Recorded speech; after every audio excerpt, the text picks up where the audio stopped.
placer de presentar, está aquí en el estudio, el señor Rafael Rey, exministro de Defensa de la época del APRA, 2006 más o menos, y también actual miembro del directorio del Banco Central de Reserva del BCR. Bueno, usted se ha mantenido siempre en cargos públicos. Voy a hacer un recuento para que la ciudadanía que no conoce cuáles son o no recuerda cuáles son esos cargos, vengan a nuestra memoria. En el Movimiento Libertad, con Mario Vargas Llosa, en el año 1990, en el 92 mostró su apoyo al denominado autogolpe de Alberto Fujimori o del fujimorismo. Eso no es verdad. Ok, usted lo va a desmentir después. En el 95 fue parte del Congreso Constituyente Democrático. Al distanciarse del régimen fujimorista en su momento creó su grupo político Renovación y al distanciarme Frente de Libertad, Avancemos. no de fujimorismo. Ok. Después perteneció a Alianza Nacional y respaldó a Luis Castañeda Alonso en su carrera municipal. No. Ok.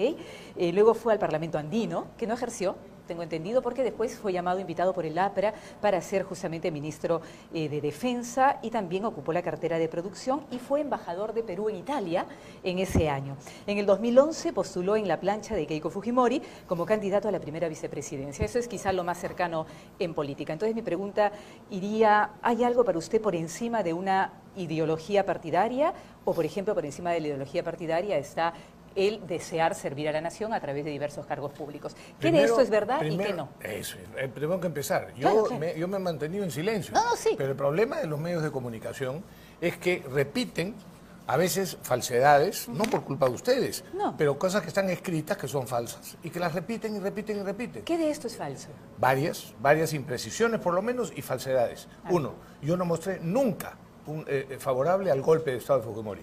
No encontrarán nunca, y reto a cualquiera, incluso a mi peor enemigo, a que encuentren una declaración mía en favor del golpe de Fujimori o de la ruptura constitucional. ¿Y el posterior decreto 1097 que fue altamente cuestionado? Eso es, perdón, no avancemos. Okay. Primera cuestión errada, nunca salió de mi boca ni de mi pensamiento un apoyo a la ruptura constitucional. Otra cosa es que, a diferencia de otros políticos, yo consideré que lamentablemente la ciudadanía, al haber apoyado masivamente el golpe de Fujimori, más del 90%... O sea, cerrar el Congreso, básicamente, ¿no? Que claro, los congresistas todos se vayan vayan a su casa. Yo estaba, o sea, a mí me votaron también. Pero sentí que ya la ciudadanía nos había dado la espalda. Por tanto, yo no me iba a agarrar a algo que en la práctica ya no era. No me sentía representante de la gente porque la gente nos dijo, váyanse, apoyando a Fujimori, lamentablemente. Bueno, pero cuando se convoca al Congreso Constituyente Democrático, eso sí, que yo creo que es la salida, como en efecto fue, propiciada por la OEA, y hubo un Congreso que fue elegido libremente, con toda la prensa libre en ese momento, que no había estado todavía, digamos, avasallada por el montesinismo. Y muy bien, entramos al Congreso Constituyente y dimos la actual Constitución. Que apoyé cosas del gobierno de Fujimori, por ¿Apoyó supuesto. la parte económica, básicamente? Sí, pero y muchas otras políticas también. Y no me arrepiento, volvería a hacerlo. Pero eso no significa que haya sido alguna vez fujimorista, nunca he estado inscrito, ni cuando Keiko Fujimori, que es correcto, me invitó a ser candidato a la vicepresidencia en el año 2011. Tampoco ahí me inscribí en el Fujimori. Claro, era un invitado. Solamente. Después de Libertad, fundamos Renovación Nacional, y es el único partido al que he pertenecido. Cuando apoyamos a Keiko fue en alianza entre el PPC, Solidaridad y Renovación. Cuando el año 2006 volvió a postular Keiko, seguíamos en lo que era Unidad Nacional, que era una alianza de tres grupos políticos. Punto. En el 2006 me eligen parlamentario andino y dejo de postular el Congreso. ¿No le gustó la idea de ser parlamentario andino? ¿Por qué?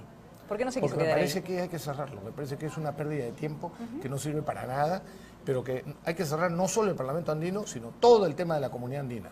Por supuesto, los burócratas que viven de esos puestos y de esos sueldos relativamente altos en el tema de la comunidad andina en general, no quieren que se cierre. Yo sostengo que es una pérdida de tiempo completa. Ha cumplido algunos de sus metas, ha incumplido muchísimos de sus objetivos, pero hoy por hoy creo yo que es mucho más lógico ir por el camino que hemos adoptado felizmente de los tratados de libre comercio, integraciones económicas y comerciales que después llevan en todo caso a...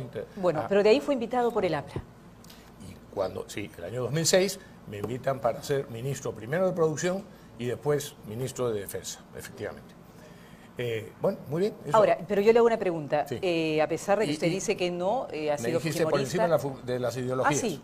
Sí. Sí. Sí, claro. Cuando yo he apoyado todo lo que favorezca la economía y mercado y por supuesto he mantenido siempre los principios de orden moral que yo considero que son fundamentales. Por eso, por ejemplo, me enfrenté a Fujimori cuando pretendió imponer y lamentablemente impuso el tema de el control artificial de la natalidad como política de Estado y también el tema de las esterilizaciones. Yo me opuse, fui el que más se opuso en ese tema. Y ahí hay una diferencia muy clara, que fui además opositor radical del fujimorismo, estando en el Congreso Constituyente. Y el decreto 1097 en su momento altamente cuestionado porque decía que era la ley de la impunidad, que usted... ¿Altamente cuestionado por quién?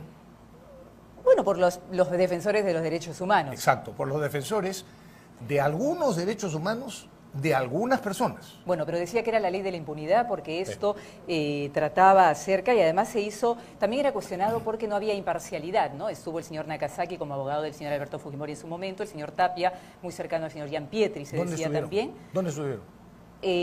Revisando y casi legislando los decretos que fue salían. Decreto legislativo, o sea, lo legislábamos en el gabinete. Ninguna de las personas que has mencionado, a quienes conozco, pero supuestamente formaban parte del gabinete. No formaban parte, pero eran invitados para que de sus opiniones y que de alguna manera, y por eso en ese momento se cuestionó, que el señor Nakazaki formaba parte casi en la redacción. Hoy día los caviares y los defensores de los derechos humanos no han dicho que todo se debe de conversar.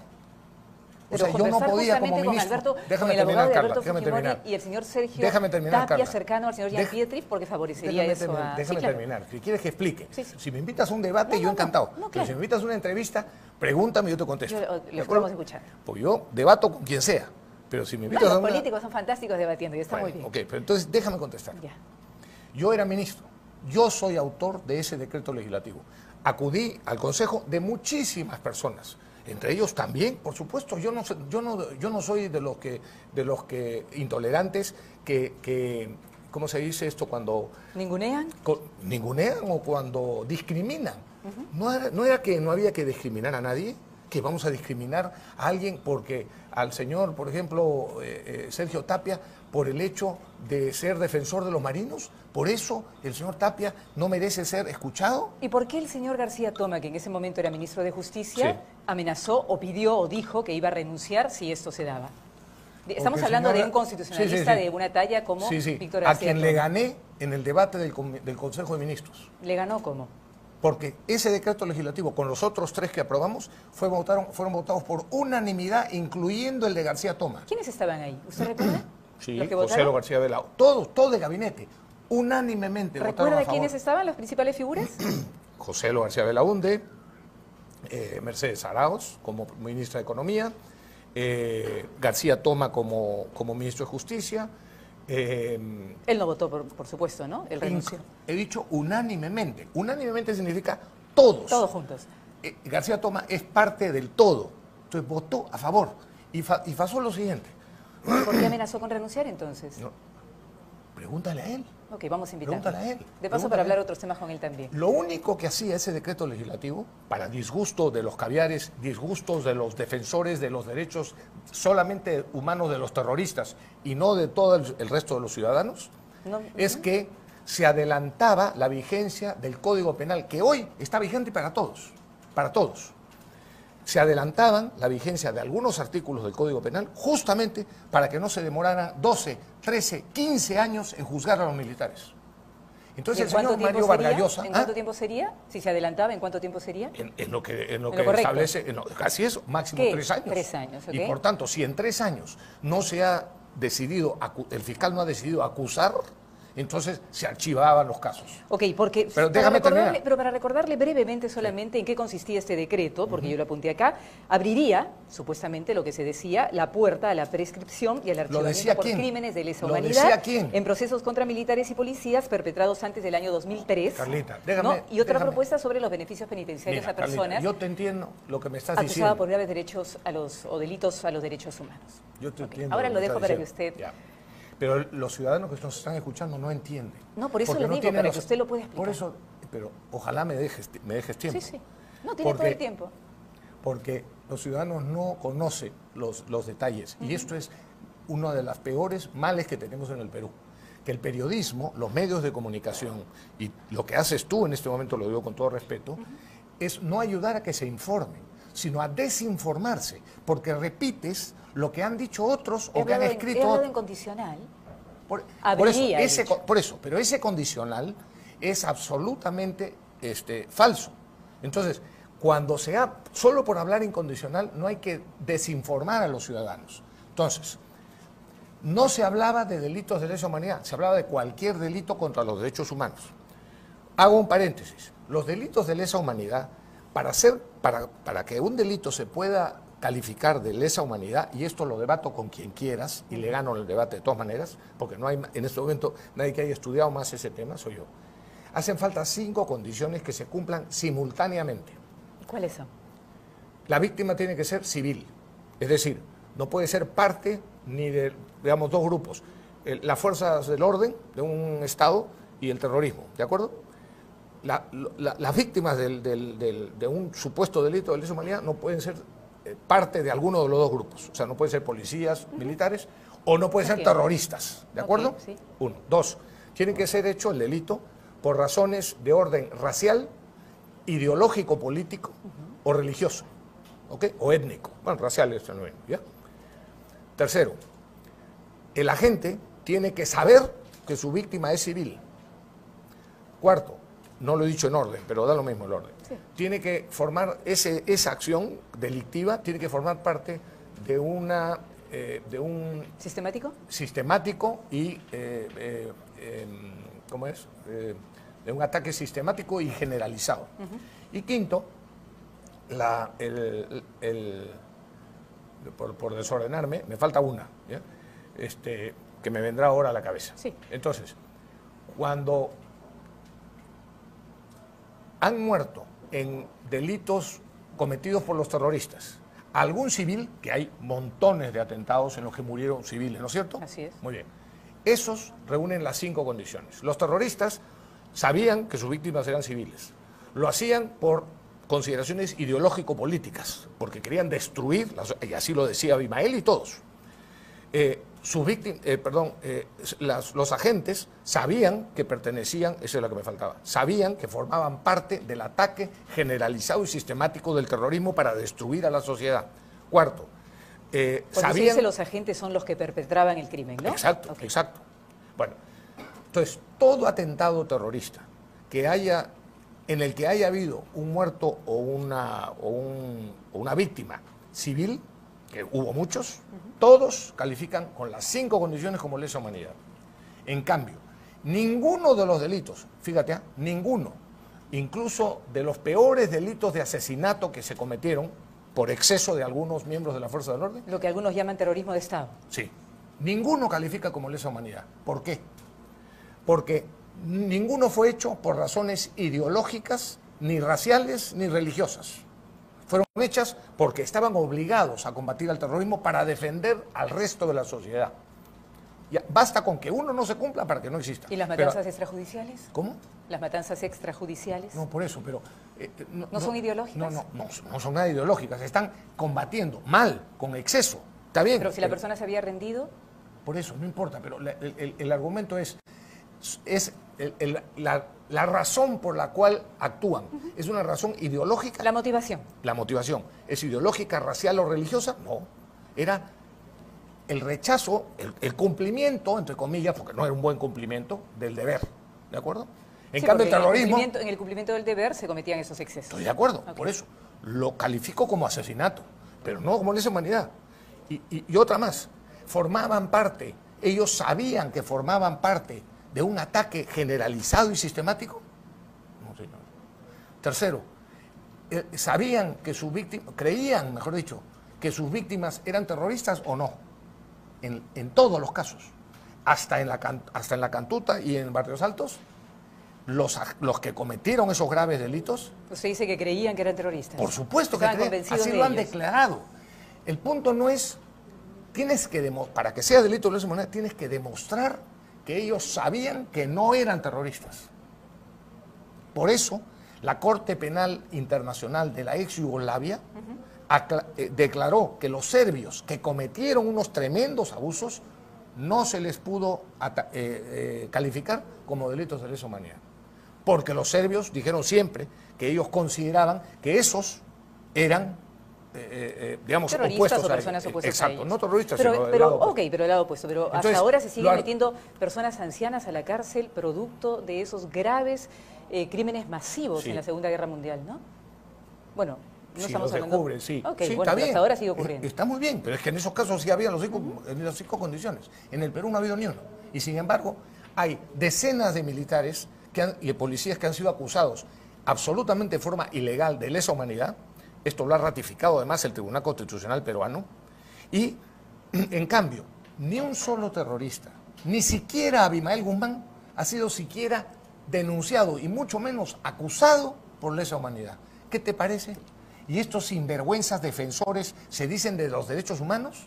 Son solo defensores de los terroristas y de los derechos de los terroristas, que los tienen, sí, que los tienen. Ok, vamos a ser justos con ambas partes. Y termino, el decreto legislativo no tenía nada que ver con el delito de lesa humanidad o no. Era simplemente evitar que se siguieran, o sea, sí, el tema de los tiempos, lo que usted ha explicado, pero es. También esta otra parte, los beneficios penitenciarios. Aviso que he sido obediente, lo he escuchado en silencio para que usted pueda explayarse y explicar bien. Había esta otra parte también, a través de ese decreto, eran los beneficios penitenciarios para acusados por graves delitos contra los derechos humanos y supuestamente esto beneficiaría a Alberto Fujimori. Que me diga quien sea cuál era el artículo dentro de ese decreto legislativo. ¿No le incorporaron después el artículo? Nunca. Porque creo que eso fue rechazado.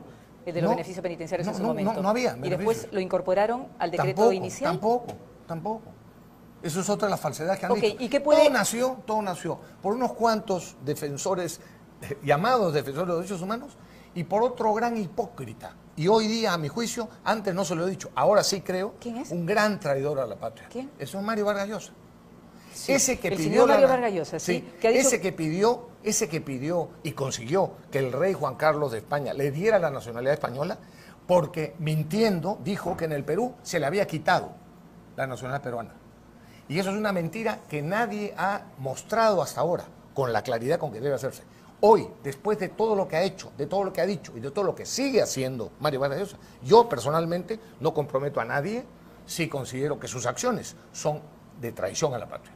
No como para juzgarlo ni condenarlo. Traición moral es lo que yo... ¿Qué última acción tendría que ver con esa traición a la patria? Esto que está diciendo ahora, acusando al gobierno. Porque el señor Mario Vargas Llosa, con quien yo he sido muy amigo y candidato de él... Además, usted es uno de sus, es uno de sus nombrados en el libro El pez en el agua, ¿no? Sí, claro. Ahí él dijo que usted era samurái del Opus Dei. Sí, está bien, puede decir, sí, puede decir cualquier cosa. Es también, un gran escritor. Yo quiero recordar algunas cosas, por eso, para que usted pueda tener el espacio para contestar. Déjame terminar ese argumento. El señor Mario Vargas Llosa ha avalado, garantizado, ha sido el garante y ha pedido a la población peruana que voten por Toledo, un delincuente. Ha pedido que voten por Humala y que él lo garantizaba, un delincuente. Dijo que él, si ganaba, estaba dispuesto a traer su dinero e invertir en el Perú, igual dijo su hijo. Hasta ahora estamos los peruanos esperando.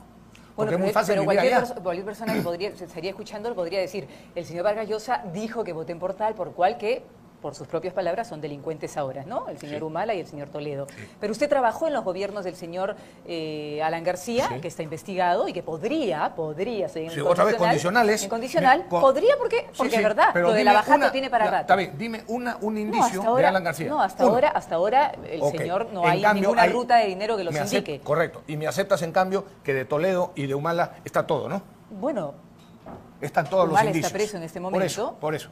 Y yo Toledo está siendo extraditado. Fiscal, soy simplemente una espectadora de lo que está ocurriendo en el país. Bueno, tú no puedes, yo sí. Y creo que la mayor parte de los peruanos que nos escuchan también. Y Toledo está prófugo de la justicia y ya empezaron los trámites de extradición. Con 20 milloncitos que se conozca, ¿no? Porque sabe Dios cuánto más que no se conoce. Ok, bueno, a esas personas, ¿tú has visto alguna línea de Mario Vargas Llosa denunciando o calificando a esos delitos? Creo que se pronunció negativamente contra el señor Toledo, ¿no? ¿Crees? Por eso no te consta, a mí tampoco. Yo no lo he leído. Y en cambio sí he leído todas las barbaridades que ha dicho contra otras personas y concretamente contra este gobierno.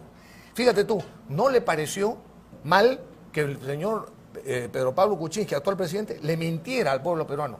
No dijo nada sobre eso. No dijo nada sobre las incompatibilidades y sobre los conflictos de interés que ha tenido, ahora ya se sabe. No dijo nada. ¿Cuándo es que dijo que PPK es un traidor? ¿Cuándo y por qué? Cuando indultó al señor Fujimori. Vamos con ese tema del indulto. ¿Usted está a favor del indulto de Alberto Fujimori? Totalmente, pero no de ahora, de hace muchísimos años, porque por varias razones. Uno. ¿Y ese decreto 1097 no tenía nada que ver con eso? En absoluto. ¿No se estaba preparando ya? Nada que ver. Okay. Nada que ver, era solo para los militares. Exclusivamente para los militares. Para los miembros... militares. Militares, por eso podría alcanzar al Grupo Colina, ¿no? Los miembros del Grupo Colina. No, pero ya estaban condenados los señores del Grupo Colina, ya están condenados. No, pero los beneficios para nada, las personas no había de ningún violación de beneficio derechos humanos adicional. que después se rechazó, Ninguno. según lo que usted me está explicando. Todas esas son las falsedades que dijo Mario Vargas Llosa, por eso es que lo considero un gran sinvergüenza. Ok, ¿por qué está a favor del indulto de Alberto Fujimori? No de ahorita, según lo que dice usted, sino desde antes. Bueno, el público, además lo he dicho 400 veces, lo he escrito muchas veces. Ok, por eso nos puede recordar. Porque el juicio ese fue una farsa completa.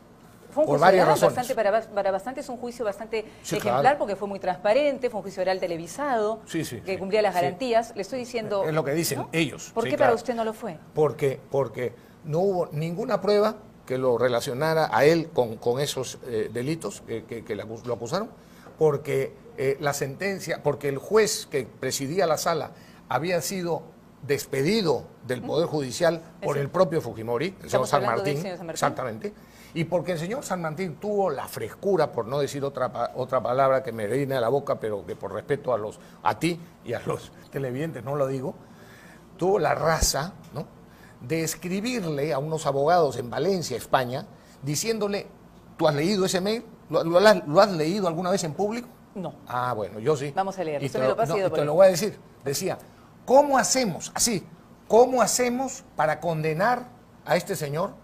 Porque si tenemos que aportar pruebas, vamos muertos. O sea, no había pruebas, según él. Por supuesto, y lo dice él un año antes de la sentencia, un año antes. Y la respuesta es, vayan por la línea de la autoría mediata. Bueno, eso le iba a decir, era autor mediato, supuestamente, por eso lo condenaron, ¿no? Inmediata, en el mundo jurídico, yo soy ingeniero industrial, pero he aprendido de estas cosas. Claro. Bueno, en el mundo jurídico está ¿desprestigiada? No desprestigiada, combatida por muchísimos autor juristas. Mediato es aquel que, conociendo lo que se va a hacer, manda a otra persona a ejecutar lo que él no puede. Lo que antes se conocía como nombre, pero le han puesto otro nombre como para que sea una figura nueva. Autor intelectual. Así es, autor intelectual. Por eso, pues, entonces, ¿cuál es la prueba? ¿Cuál es la prueba o el indicio de que el señor Fujimori ordenó o siquiera permitió el tema? Yo te voy a decir, implementó el Grupo Colina, que lo protegía, ¿no?, que le daba apoyo logístico, supuestamente todo eso.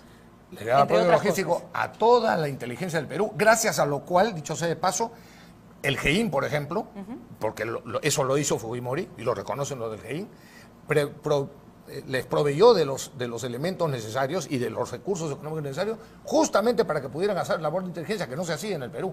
Que después el Grupo Colina haya hecho las cosas indebidamente en algún caso, por supuesto, esto no es culpa del que está propiciando el servicio, que hayan las acciones de inteligencia adecuadas. Entonces, según usted, Alberto Fujimori no sabía nada de lo que sucedía en su gobierno. Pero sí, obviamente no sabía nada de lo que sabía de lo que hacía Yo siempre digo lo Montesinos. siguiente, mira, los opositores rabiosos a Fujimori dicen, como Fujimori era el presidente de la República y jefe de las Fuerzas Armadas y Policial, tenía que saber. O por lo menos tiene eso la es lo que dicen en el juicio. política, ¿no? Pero responsabilidad política no implica responsabilidad penal. Okay. Exactamente. Así que eso es distinto. Sí, política, por supuesto. Pero no lleva un penal y mucho menos a 25 años. Bueno, pero decían, tenía que saber por qué era el jefe supremo. Por fax?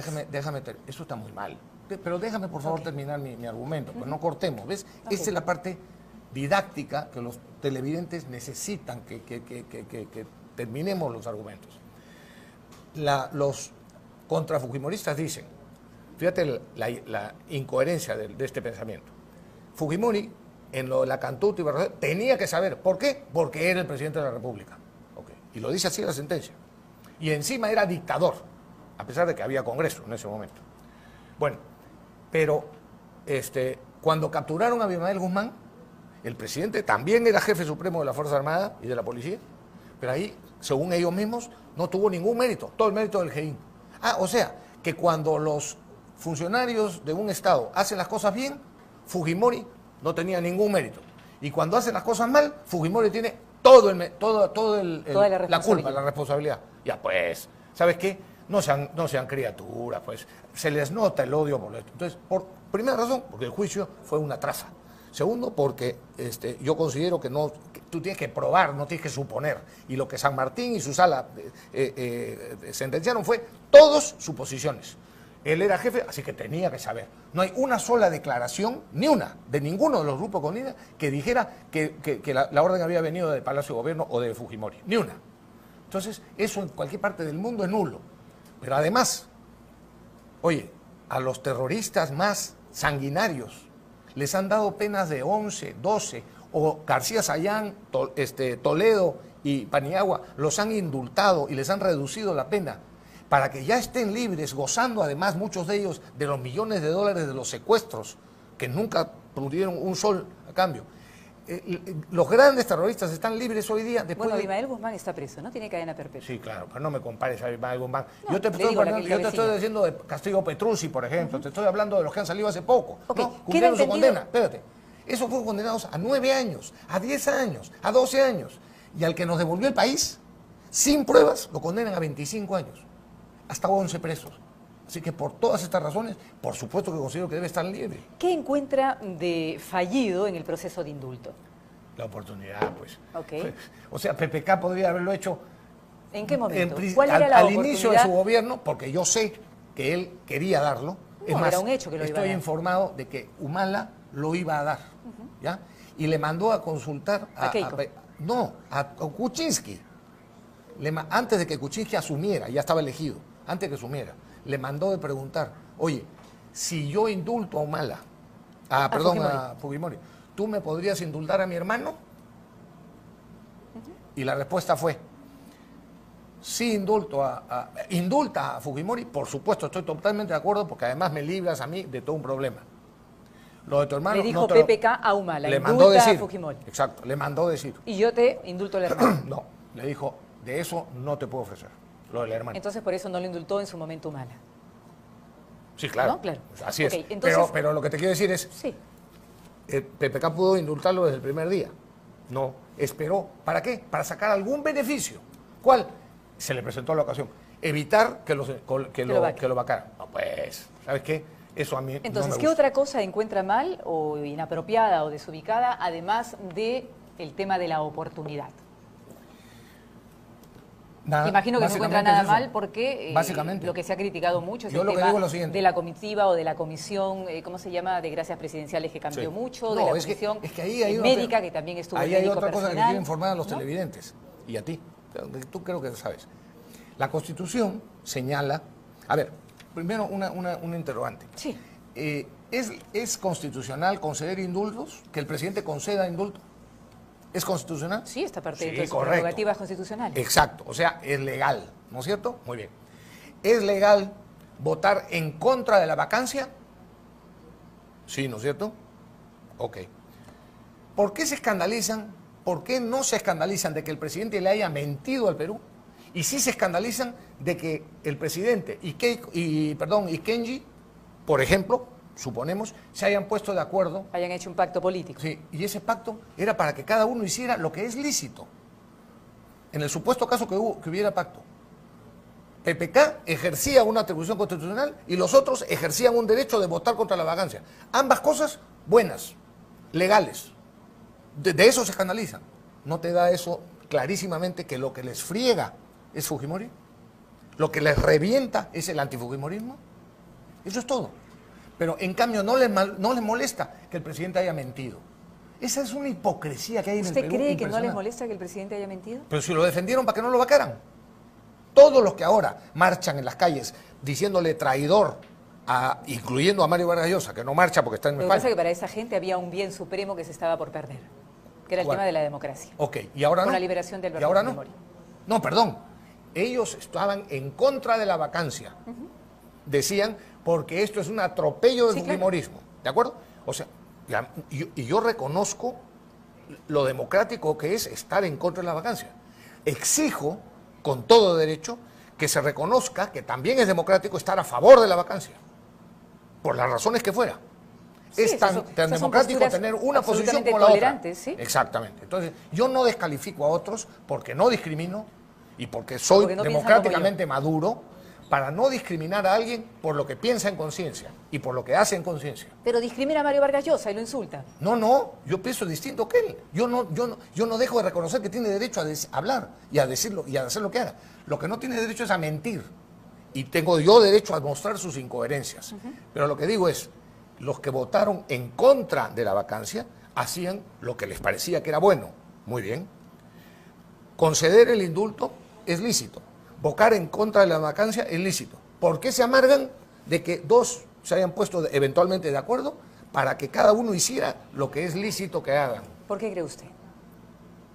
Porque son unos hipócritas. Porque a los que se escandalizan de eso es porque su problema es el antifujimorismo. Yo creo que la amargura, más allá del antifujimorismo o el fujimorismo o lo que sea, la amargura creo que radicaría en que hubo una especie de táctica hacia adentro y táctica hacia afuera. O sea, hacia afuera es negar, claro, negar sistemáticamente, exacto, y hacia adentro es hacer otra cosa. ¿No es entonces yo creo que eso es lo que indigna a la población. Está bien. Y yo más que el hecho en sí, porque de repente si hubieran transparentado y hubieran salido y hubieran dicho, señores, consideramos esto, los pros y los contras, lo estamos pensando, lo estamos evaluando, Carla, incluso vamos a hacer un... ¿No? Ya te entendí, okay, déjame responder. Ya. Totalmente de acuerdo contigo, efectivamente. Sí, les revienta, les jode que les hayan mentido. Lo dijo Rosa María Palacios. Sí, porque a usted le molesta que Vargas Llosa mienta. A los peruanos nos molesta que la persona que nos gobierna y la gente que lo acompañó mienta. ¿Y por qué cuando nos mintió a todos los peruanos no dijeron hay que sacarlo?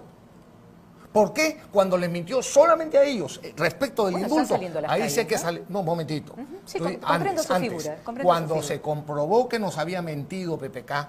Con el tema de Odebrecht. Por supuesto. Las mentiras por supuesto. O por lo menos las omisiones. Y su conflicto, así es. No, ocultamientos. Ocultamientos. Porque él nunca declaró que era dueño de Westfield Bank, por ejemplo, durante años. Y siempre negó que había tenido algún tipo de vínculo laboral y comercial con la empresa. Por eso, yo me indigné de descubrir esas mentiras. Mentiras al Congreso de la República, oficialmente, y a todo el Perú.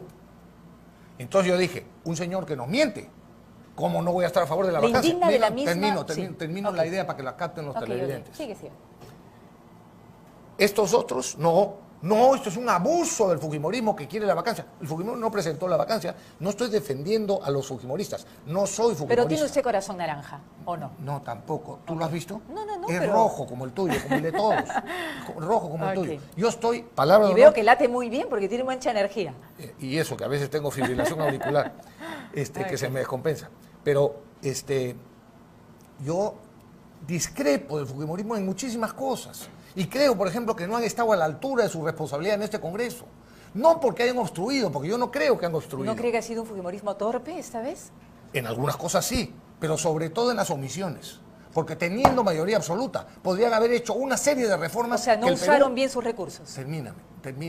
Déjame terminar las frases, porque si no, las ideas se quedan en el aire. Esto es un diálogo, pues también, no se ofenda. Está bien, pero deja que termine la frase. Okay.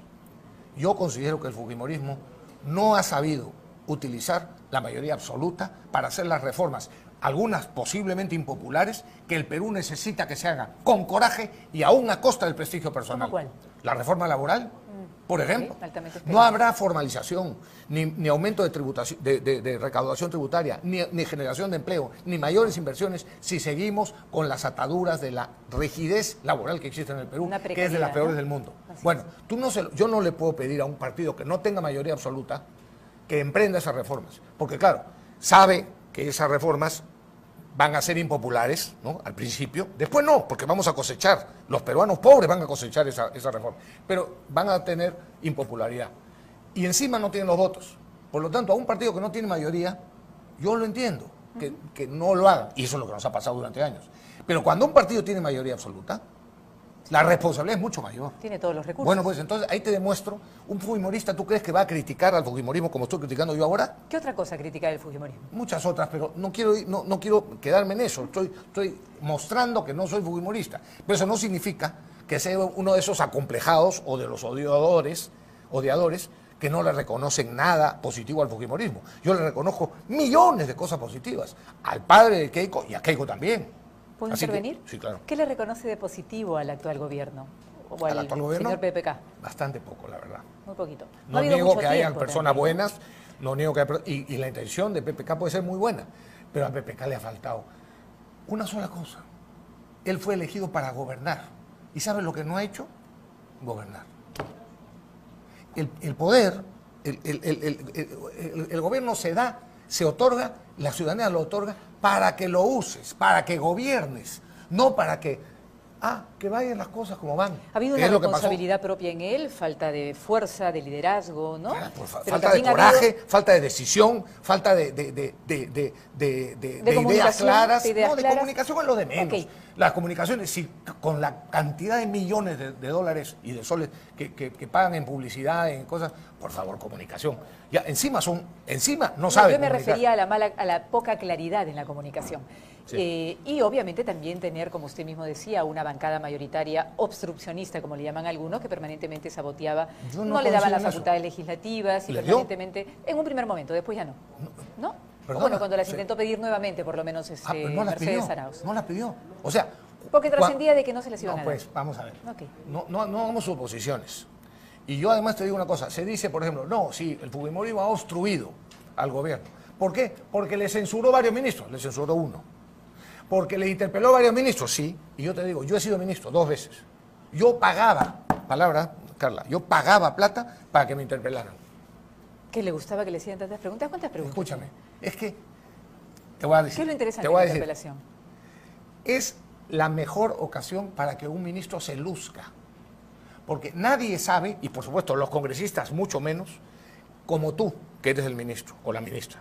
Nadie sabe de ellos más que lo que tú sabes de tu sector. Ok, primero.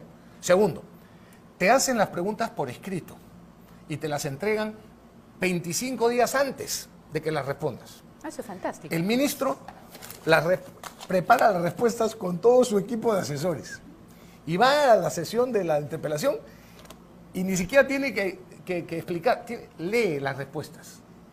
Y en el debate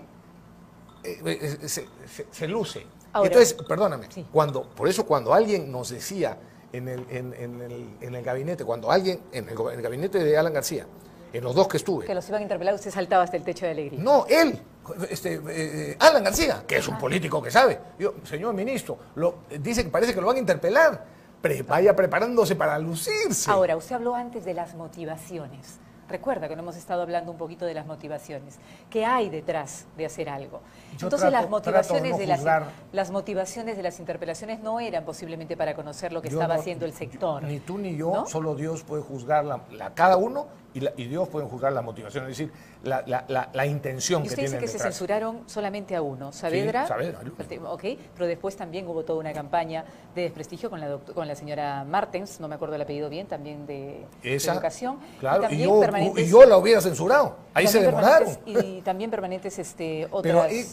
Pero vamos a ver, el ejercicio de una interpelación, una censura, es perfectamente democrático. Entonces, si un político se escandaliza, y un presidente se queja de que le interpelen a sus ministros o que le censuren a sus ministros, es un pésimo presidente.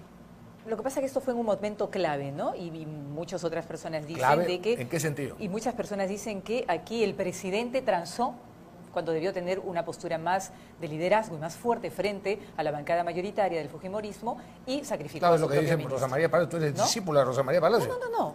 Es más o menos lo que dice. Sí, pues, no. Yo leo a todos. Lo que dice, trato de leer a todos. Una vez por eso, pero yo quiero su respuesta. Ya que no está con Rosa María, me la puede responder sí, a Rosa María a través mío. Lo que pasa es que en la forma de preguntar de a veces los periodistas le preguntaron una vez a Felipe González, yo me acuerdo de eso. Dice la opinión pública tal cosa. Y Felipe González dijo, un momentito, aclaremos. ¿La opinión pública o la opinión publicada? Ok, es simpático. Pero bueno, ¿qué le respondería? ¿Fue en vano sacrificar al ministro Saavedra en ese momento? No, ¿cómo va a ser vano, hombre? ¿Fue un sacrificio verdadero? El mantener a un señor como Saavedra, que ahora está en el Banco Mundial, sí, claro. Dice, bueno, ¿y qué crees? ¿Que en los bancos mundiales, en la ONU, trabajan genios? No sé, pero dicen que era un ministro de lujo, ¿no? Bueno, eso es lo que algunos dicen. Yo yo consideraba que era de verdad, habiendo detenido la reforma que se inició en el gobierno de Lapra con José Antonio Chang, que fue el verdadero iniciador, y este señor Paredes metió 6.000 empleados más al Ministerio de Educación. De 3.000 lo dejó en 9.000. Y metió el tema de género y metió a todos los Que comunistas imagino que del usted SUTEP. está en desacuerdo con el tema de género. Por supuesto que estoy en Y desacuerdo. después quizás No no con la da su igualdad, estoy absolutamente de acuerdo en la igualdad, pero no me digan que la masculinidad o la feminidad se definen por la cultura o por las influencias. No, se definen desde el nacimiento. Desde que uno nace. Bueno, esa es la postura de Rafael Rey. Vamos a ir a un corte. Y la de para muchos, regresar. Ok, sí. Y vamos a ir a un corte y regresamos con el señor Rey para seguir conversando un poquito más, para ya analizar un poquito su postura frente al nuevo gabinete, que ya la otra semana parece que va a ser nombrado. ¿Ok? Y bueno, vamos a un corte y regresamos con más en breve. Y horas hombre y recursos para volver a juzgar a todos esos, ¿Y por qué a los usted terroristas, cree? perdón, Sí. y después ordenar la indemnización, la reparación a esos terroristas o a sus familiares, como los han exigido, o que construyan monumentos de reconocimiento a estos asesinos y criminales de lesa humanidad, de verdad. ¿Tú crees que yo tengo algún respeto por esos sinvergüenzas? Un juez loco brasilero que decía que Lori Berenson la comparó en la sentencia con Juana de Arco, moderna. Oye, un loco así, ¿tú crees que me va a merecer algún respeto? Que forma parte de la Corte. Formó parte de la Corte, Ok. ya no. ¿Tú crees que voy a tener algún respeto? Te voy a decir, yo, presidente del Perú, lo mando al carajo si me pretenden imponer una cosa más como las barbaridades que ya han impuesto ante gobiernos débiles como el de Toledo y el de Paniagua, por cierto. Porque con Alan García, cuando le ordenaron que reparara, Alan García dijo una cosa. Me acuerdo clarito porque era ministro.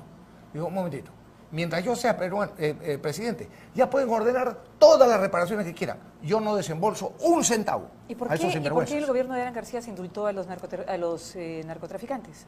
No me he metido en ese tema y si hubo irregularidades me parece muy mal y pésimo. Pero no estamos hablando de ese tema. De eso no se ha metido la Corte. Yo hace años era una pregunta que he planteado retirarnos de la competencia contenciosa de la Corte Interamericana para temas de narcotráfico y de derechos humanos. ¿Y en qué nos convertiría eso en un país que no se sujeta a una corte internacional o supranacional? Nos convertiría, por ejemplo, en un Estados Unidos, exactamente, que no ha firmado un solo tratado. Nunca. Pero es un rebelde Estados Unidos para mucha gente. No. Es un Tratado país de Kioto, soberano, que es diferente. ok. Y te voy a O sea, decir, sería respeto a la soberanía. Tony Scalia, que era un juez supremo de los Estados Unidos, que tú sabes que son vitalicios una vez nombrados, y que aún sus peores enemigos reconoce que era un juez increíble, de inteligente, de sabio y de oportuno.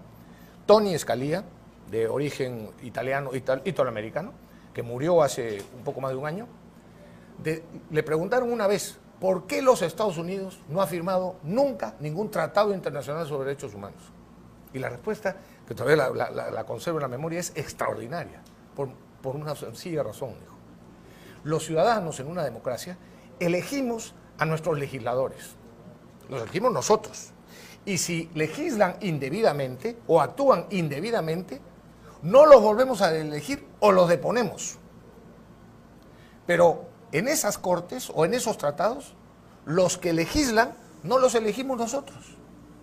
Los elige un grupito de personas que están alrededor de esos organismos multilaterales, en la ONU, en la Comisión Interamericana, no los eligen los ciudadanos. Entonces ¿por qué? El tema es que nosotros sí volvemos a elegir a ¿cómo se llama? Pero a termino con el personajes argumento políticos ¿Por que qué, sí dice cometen Tony atropellos, Scalia, ¿no? con toda razón, por qué los ciudadanos americanos nos vamos a someter a una corte cuyas decisiones son establecidas por leyes que hacen otros, no nosotros? Es exactamente la razón por la que yo creo que la corte actúa como actúa. Porque ¿Y usted cree que estamos en capacidad de autogobernarnos? O sea, ¿no nos convertiría es una pregunta, en un país salvaje que no tiene la mayor capacidad de autogobernarse propiamente? O sea, que Estados desde ese Unidos, lugar. Okay, Estados Unidos, que tiene otra historia, Francia, otras leyes, otras normas, donde Estados la norma ahí Unidos se cumple. o Inglaterra o Francia, que no son parte de la Corte Interamericana, ¿no? Posiblemente sean parte de otras cortes. Sí, claro, y nosotros también de la Corte Penal Internacional lo somos, sí, claro. ¿ya? Por eso. Pero, por eso, ¿por qué el no pertenecer a la Corte Interamericana, que es el nido de la caviarada mundial, ¿no? Vamos a ser considerados un país de salvajes? No, los salvajes o imbéciles son ellos que piensan de esa manera. El retirarnos de esas cosas no nos trae ninguna consecuencia. ¿Y por qué cree usted que la premier Mercedes Arauz en un momento, porque han estado sacando y retuiteando permanentemente esto, dijo que era muy peligroso salirnos ¿cómo se llama?, del Pacto de San José o de la Corte Interamericana de Derechos Humanos, de la Convención Americana. Sí se indultaba a Fujimori, que era una medida que teníamos que ver y que era imposible hacerla. Fueron las, ¿no?, en comparación a lo que está diciendo eso, ahora. Pregúntaselo a Meche Arauz, no a mí. A mí pregúntame mis posibles incoherencias, pero no de las de otros. Entonces considera que fue una incoherencia de ella. Yo sí. Okay. Y creo que su incoherencia fue la anterior, no la de ahora. Porque ahora ha dicho que si la Corte se le ocurre, haremos valer nuestra Constitución. Y tiene razón. Meche ha declarado muy bien, ahora sí. O sea, ya se no rectificó antes. para usted. Sí, claro. Y ojalá que no vuelva a cambiar de opinión. Pero déjame decirte por qué. En la Constitución del 79, esa Constitución que fue impuesta por el gobierno militar y por todo el comunismo y el socialismo en el Perú, y que no había libertad de prensa, estableció que los tratados internacionales tenían rango constitucional. En esta Constitución, la que actualmente rige en el Perú desde hace 3 décadas, dice: los tratados internacionales forman parte del cuerpo legal y son equivalentes a leyes. Pero por encima de las leyes está la Constitución. De manera que los tratados internacionales no son supraconstitucionales, no están encima de la Constitución, están debajo. Y cuando un tratado internacional o una atribución que se autoatribuyen unos jueces, como la de la Corte Interamericana, quieren ir contra un derecho del presidente de la República de ejercer una atribución que le reconoce nuestra Constitución, discrecional, los señores de allá se pueden ir, con perdón, al carajo. Pero usted habla de la Constitución, en el más estricto sentido castizo. Usted habla de la Constitución, pero la Constitución también precisa que las normas relativas a los derechos y libertades se interpretan de conformidad con las declaraciones de los derechos humanos y con los tratados y acuerdos internacionales sobre materias ratificadas por el Perú. ¿Y cuál es el problema? Dime qué tratado establece que el presidente de la República no tiene el derecho constitucional de otorgar derechos de gracia, indultos o conmutación de penas. Dime, un artículo, en cualquier tratado. No existe. Así que, efectivamente, eso dice la Constitución y las normas. Pero termina diciendo materias ratificadas por el Perú y el Perú ha ratificado frente... Pero no ha ratificado que el presidente de la República no tiene derecho a indultar. Ningún tratado dice eso. Y si alguno lo dijera, te aseguro que el Congreso de la República no apruebe ese tratado. No lo hubiéramos aprobado, porque yo estaba cuando se aprobó, y en el 2003, o no lo aprobaría. Cualquiera que fuera el Congreso. Porque es una barbaridad. Pretender que un tratado internacional nos obligue a quitarle si el presidente una atribución al presidente de la República del Perú. Pero quizá determine ese tratado que esos indultos se deben dar bajo ciertas, o cautelando ciertas garantías. Perfecto, me alegro que me preguntes eso. En España, cuando redactamos ese artículo de la Constitución, que es idéntico al de todas las constituciones anteriores del Perú, a todas, la atribución presidencial de otorgar indulto, derecho de gracia y conmutación de penas, cuando lo estábamos discutiendo en el Congreso Constituyente, alguien dijo: hagámoslo como en España. En España dice la Constitución española: el jefe de Estado, en ese caso el rey, tiene la atribución de conceder indulto, derecho de gracia y esto. Coma. Según ley. Dice, de acuerdo a ley. O decir, tiene atribución, pero de acuerdo a lo que establezca la ley, con las limitaciones que la ley diga. En el Perú, en ese debate dijimos: no, señor, no le pongamos limitación ninguna. Vamos a seguir la tradición de muchos países latinoamericanos y concretamente la peruana. El presidente de la República tiene poder absoluto, pero eso deja irrestricto. Deja casi un cheque en blanco, ¿no? Efectivamente, casi no. Es un cheque en blanco. ¿Y no es peligroso un cheque en blanco? No, señor. ¿En la mano de una persona? Así fue la decisión. ¿No ha sido peligroso un cheque en blanco para muchos ahora? No. Porque dicen que es un pacto bajo la mesa, que ha traído otra serie de una crisis política profunda en el país. La crisis política esta, algunos creen que es tremenda. Para mí no es ninguna tremenda. Ya se aburrirán, con tal de que el gobierno sea fuerte en sus decisiones. Si son débiles, allá ellos. Estamos reventando. Pero sí. Acabas de decir antes otra cosa que ha generado dijiste, por debajo de la mesa. Yo no sé si negociaron PPK y Kenji, ¿ya? O Alberto Fujimori. Pero supongamos que negociaron, porque es lo que parecería. Supongamos, repito, era inconstitucional o antidemocrático votar en contra de la vacancia. Sí, ya lo dijo. No. ¿Es inconstitucional o antidemocrático conceder indulto? No. Entonces, ¿por qué se amargan de que dos personas, dos partes se pongan de acuerdo en que cada una hace lo que es lícito? Pactar y negociar en política es lícito. En todo, Sí. en política y en todo. Para hacer cosas lícitas, ¿ah? Para hacer cosas ilícitas no cabe pacto. Por lo menos yo no lo acepto. Pero para hacer cosas lícitas sí cabe. Claro, lo que pasa de que, y vuelvo, y seguiríamos y es interminable, supuestamente este pacto era para favorecer a Alberto Fujimori, no para la gobernabilidad del Y país. para favorecer a Entonces PPK. dijeron ante la opinión pública es para la gobernabilidad del país y en el fondo era a los 3 Yo días ya salió te he dicho, el indulto. yo Pero ya usted te he sentó su dicho que a mí posición no me y es gusta clara. la oportunidad Ok. y la forma en que se dio el indulto. Pero eso no significa que yo no deje de defender el derecho constitucional del presidente a conceder indulto y, por supuesto, tampoco implica que yo no deje de pensar que el indulto a Fujimori era una exigencia de la justicia. Por eso es un tema bastante complejo y tiene muchas aristas, son muchos vectores. Ok. ¿Podemos La hablar del hipocresía- gabinete? ¿Lo que piensa usted del gabinete que debe venir? Sí. ¿Cómo lo ve? ¿Qué No lo opinión sé, le pues, merece? porque no lo sé pero porque no más sé quiénes técnico, son. más político. Mira, yo te digo ambas una cosa. cosas. Yo te digo una cosa. Gobiernan los políticos. Por supuesto, no gobiernan los técnicos. Cuando los técnicos quieren gobernar creyéndose que son políticos, se friegan y nos friegan. Lamentablemente, en política hay que aprender. Y la política te la da la experiencia, no te dan los libros. Entonces, gobiernan los políticos, eso sí. Yo siempre he procurado, cuando he actuado en política, rodearme de gente mejor que yo. Porque necesito consejos de gente que sabe más que yo. ¿Cree usted que debería estar La Vizcarra decisión aquí? la decisión la voy a tomar yo, porque soy el político y soy quien tiene la atribución. Pero quiero el consejo de gente que sepa más que yo, para poder decidir bien. Bueno, eso le ha faltado a los técnicos de este gobierno y, por supuesto, le ha faltado al propio presidente de la República.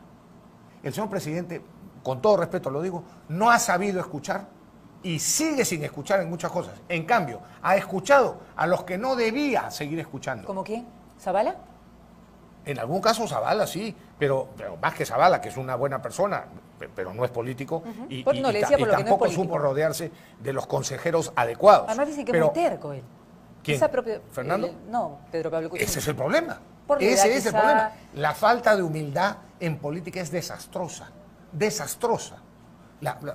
A menos que tengas una experiencia extraordinaria, como el caso de Alan García. Alan García es un hombre que tiene un orgullo personal, ¿no? Pero ¿sabes qué?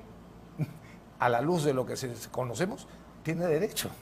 Te puede caer mal, pero sabe de lo que hace. En cambio, una persona como Pedro Pablo Kuczynski, que no tenía idea de lo que es gobernar, idea, ¿no? Porque no es lobby, el gobierno no es un lobby, no ha sabido escuchar a quienes sí debía haber escuchado, y ha escuchado a los radicales como Rosa María Palacios, Pedro Cateriano, Augusto Álvarez Rodríguez y toda esta gente. ¿A dónde lo llevaron? ¿A dónde está? ¿Y de Borea qué piensa usted? Porque Borea lo defendió. A Tito Borea lo conozco desde el Ok, colegio. lo defendió y Mira, después se quedó espantado por sí, todo lo pues, que había pasado. Otra vez, la misma incoherencia. Oye, Tito, tú te amargaste porque te mintió a ti. Ah, ya. ¿Y por qué no te amargaste cuando nos mintió a todos los peruanos? Tú defendiste diciendo que era una barbaridad que lo vacaran por haber mentido. Pero cuando te mintió a ti, ahí sí, hay que vacarlo. Es una buena figura. Para ir terminando, porque el tiempo nos gana. Barata va a Perdóname, hablar... mi apasionamiento, No, está y muy a los bien. televidentes también. Significa que usted está con muy buena salud. Pero Barata- discúlpeme, por favor, de No. mi apasionamiento. No, todo está muy bien. ¿Barata qué? Estamos saliendo por Canal 11, bueno, en el Movistar, Canal 38. Qué Así bien. que está muy, muy bueno. Está bueno que la, ¿cómo se llama? Que la conversación sea nutrida y esté bien. Y además son sus puntos de vista totalmente respetables. Claro. Quien no los comparte, bueno, estamos en una democracia, las personas pueden Así es. opinar y tener puntos de vista propio y hay que saber tolerar. Barata ya va a responder, los fiscales han dicho de que ya el día de hoy han mandado las preguntas. ¿Qué le preguntaría a usted? Donde además las preguntas tienen que ser, parece que el éxito de todo esto va a ser las preguntas de los fiscales. ¿Qué le preguntaría a usted al señor Barata si lo tuviera enfrente, si usted fuera uno de los fiscales? De frente, yo le diría, señor Barata, usted pagó al señor, usted, o sea, digamos, usted contrató, financió, le pagó directa o indirectamente a algún funcionario público y concretamente a este, para que beneficiaran a esto. ¿Con obras, sí? ¿Cómo? Eso tiene que ser, ¿no? Por supuesto. Ok, bueno, imagino que ya lo han hecho, ¿no? Han ido saliendo los nombres. Lo han hecho con Con Marcelo. Odebrecht, con Marcelo No Odebrecht. lo han tienen hecho que con hacer. Barata. ¿Y qué opina de las declaraciones de Lourdes Flores Nano? que no descarta que le hayan, ¿cómo se llama?, dado aportes para sus campañas presidenciales, lo cual no es penalizable. O sea, hay sabemos. que distinguir lo Sí, que claro, es no es delito. un aporte condicionado a una Así ayuda es. ilegal, que lo que es un aporte como hacen cualquier empresa en una... O sea, eso no es una falta ni mucho menos un delito, ¿no? O sea, eso es muy distinto. Ok, muchos nombres van a ir saliendo. ¿Le asusta a usted que nombres vayan a ir saliendo? No, no me ¿Le preocupa algo? No, en absoluto. ¿Ah? No. A mí lo que me preocupa en nuestro país es la falta de madurez política, pero no solo de los políticos, sobre todo de los opinólogos Y de la prensa. Y por supuesto de la prensa, de gran parte de la prensa, de gran parte de la prensa. Sobre todo porque, ¿sabes por qué? Porque, a ver, yo tengo un programa de televisión, como tú sabes, y si no sabes, No, sí. Tengo un programa de televisión que se llama ¿Solo? Rey con Barba. Ah, sigue con el Rey señor Barba, ok. Y ahora estamos integrando también a Francisco Tudela, a Pancho Tudela. Ah, ok. Bueno, pero Sale por, en haga ese su programa... cherry, haga su cherry, sale por Willax, creo, ¿no? Publicidad, cherry, ¿Por no Willax? publicidad. Bueno, publicidad. Willax Televisión, claro. Ok. Los domingos de 10 a 11 de la noche, Ok. en directo. Y lo retransmiten al día siguiente a las 7 de la ¿Le mañana. gusta hacer si no me equivoco. televisión? Me gusta Está simpático, hacer, ¿no? hacer periodismo. No soy periodista, pero me gusta hacer periodismo. ¿Sabes por qué? Porque por primera vez tengo la posibilidad de decir lo mismo que decía como político, sin que me digan, claro, usted como político no le gusta que la prensa lo critique. No, no, no es eso. Lo que no me gusta es que la prensa mienta, que la prensa difame, que la prensa falsee la información o sesgue la información. Por ejemplo, en nuestro programa con José Barba, nosotros decimos, por si acaso, este no es un programa imparcial, ¿ah? No es imparcial. Este es un programa, no es un informativo ¿Y periodístico. ¿Con quién está? ¿Si no es imparcial? Un ratito. Es con nosotros. Es un programa de opinión política, por si acaso, la nuestra, no la de los que no piensan como nosotros. Es así de sincero. Este no es un programa imparcial, es un programa parcializado con nuestras opiniones. O sea, parcializado con ustedes mismos. Así es. Ok, son fieles y leales a sí mismos. No, a nuestras opiniones. Cuando nos equivocamos, que nos hemos equivocado, no tenemos ningún problema en rectificar como lo hemos hecho, porque ese es el deber, uno de los deberes del periodismo. Pero sin embargo yo casi nunca veo rectificaciones en la prensa, por no decir nunca.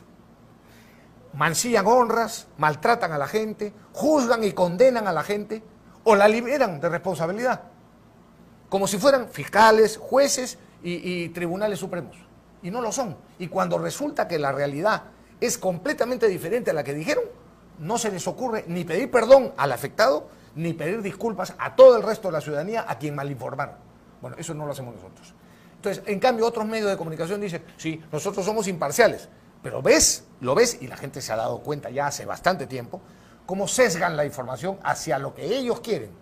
Entonces, no, nosotros no sesgamos la información, sesgamos la opinión, la nuestra. La información. Cuando yo me refiero a hechos, decimos los hechos como son, no como nos gustaría que fueran. Y creo yo que uno de los grandes taras del país, de los grandes males del país, es la irresponsabilidad con que actúan los medios de comunicación, empezando por los grandes televisoras como América Televisión, y te advierto que soy amigo personal de hace muchos años de los dueños, o El Comercio, o Perú 21, o ahora Correo. Y soy amigo de todos los dueños y directores de esos periódicos, pero no puedo dejar de decir lo que siento como peruano. Estoy asqueado. Muchas veces, no siempre, muchas veces son basura intelectual que está destruyendo al país. Porque mienten, porque inventan historias, porque sesgan información y porque ocultan lo que les interesa ocultar y cuentan solo lo que les interesa contar. Ahora, estamos generalizando, ¿no? Porque imagino que dentro de eso... Sí, generalizo. Hay excepciones. Hay excepciones, Así claro que como sí. también generalizan diciendo que todos los políticos son unos sinvergüenzas. Yo no acepto eso. Pero como lo siguen diciendo, yo también generalizo. Generalizar es demoníaco. Yo creo que dentro de la prensa hay una gama bastante amplia de gente seria y comprometida con la verdad y que está en busca de ella y que por lo menos hace su mejor esfuerzo. No lo niego. Imagino que sí, a través de preguntas, investigaciones y demás. Y habrá otra que finalmente cumple otro busca otro tipo de ventajas, ¿no? Pero bueno, igual es aquí su lo postura importante y es está eso. bueno. Los hechos son sagrados, las opiniones totalmente libres. Terminemos hablando la entrevista acerca, porque usted es un hombre cristiano o católico, usted es del Opus Dei, no cristiano, católico, del Opus Dei. Sí, los católicos somos cristianos. Ok, ¿no? bueno, ok, sí. Sigue siendo del Opus Dei. Sí.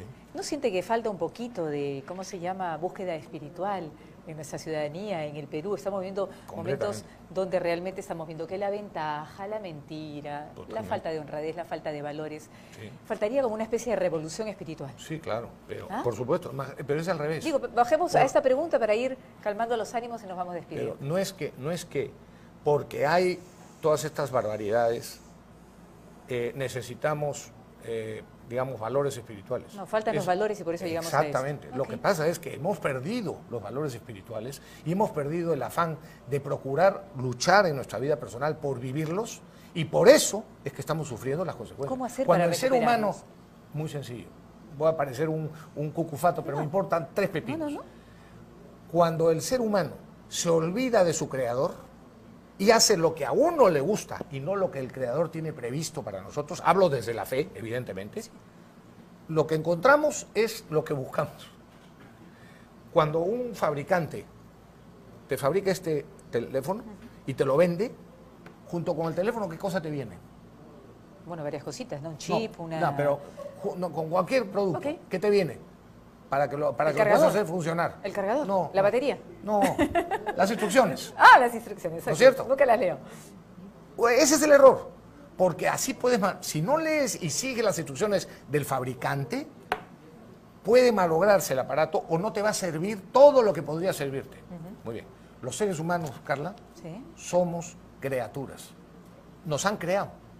Y nuestro creador ha escrito unas instrucciones y no nos interesa leerlas. La ley de Dios, los mandamientos... ¿Son instrucciones igual para todos? Para ¿O cada todos, uno tiene un humanos. propósito de vida propio? No, ese es el problema, ese es el subjetivismo. La moral, desde la fe, la moral es objetiva. Cuando Dios ha creado el mundo y a los seres humanos, nos ha creado para que seamos felices y hagamos felices a los demás, pero siguiendo unas reglas. Para que seamos felices, nos empeñamos en no seguir las instrucciones y agarramos y conectamos esto a un enchufe de 220. ¿Y qué pasa con los ateos o los agnósticos? ¿Los qué?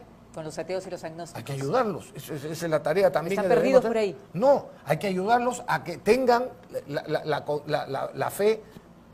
Quizá la tienen de otra manera, ¿no? De acuerdo. En otro poder superior, en el universo, el APU. Entonces, bueno, pero que busquen seguir esas instrucciones. Ok, entonces yo te voy a contar en un momento crítico, ¿cree usted, de la fe? El Papa Juan Pablo II me hizo pensar una vez en una... Mira, todas las conversiones del catolicismo a cualquier otra religión empiezan normalmente porque el que se convierte a otra religión dejó de cumplir, vamos a decir, los mandamientos y de acudir a los recursos que tiene la religión católica. O sea, se alejó, se fue alejando de la... Y terminó convirtiéndose a otra religión. O finalmente encontró cosas que no le gustaban y decidió buscar otra salida. Sí, pero en cambio, todas las conversiones de cualquier otra religión a la católica empiezan siempre porque esa persona cumple y trata de cumplir rigurosamente lo que su religión le está pidiendo. ¿Por qué será? Y yo te contesto, o como contestó Juan Pablo II, porque Dios premia al que verdaderamente busca la verdad con sinceridad. Tú eres judío y quieres ser muy fiel judío y sigues buscando la verdad, pero no te alejas y cumples lo que te dice la norma judía. Ahí muchos se convierten al catolicismo. Pero todos los casos, no encontrarás un caso de un católico que siga la doctrina católica y se convierta. No. Empieza por alejarse de eso y de dejar de acudir a los recursos que Dios nos ha puesto para nuestra ayuda. Y terminan en otra religión. Bueno, vamos a terminar. Estamos viviendo en el Perú momentos difíciles, no solamente con esto, los accidentes indiscriminados que pasan todos los días. Y finalmente estamos viviendo un momento donde se necesita un acto de fe, ¿no? De confiar en que las cosas van a salir mejor y que finalmente somos más allá de las ideologías políticas, más allá de las posturas personales, más allá de la propia vivencia. Somos finalmente miembros del mismo lugar, del mismo planeta, del mismo espacio, que necesitamos convivir en la mejor armonía posible. Tenemos la misma dignidad todos los seres humanos. Así es, yo creo que... Y los mismos derechos, hombres y mujeres. Eso. Pero hay dos sexos. ¿Mujer? Mujer y hombre. Okay. No hay tercero. Es la postura del señor Rafael Rey. Le agradezco mucho por habernos visitado. Carlos, será hasta una próxima oportunidad. Discúlpame otra vez mi apasionamiento. No, la pasión no se disculpa.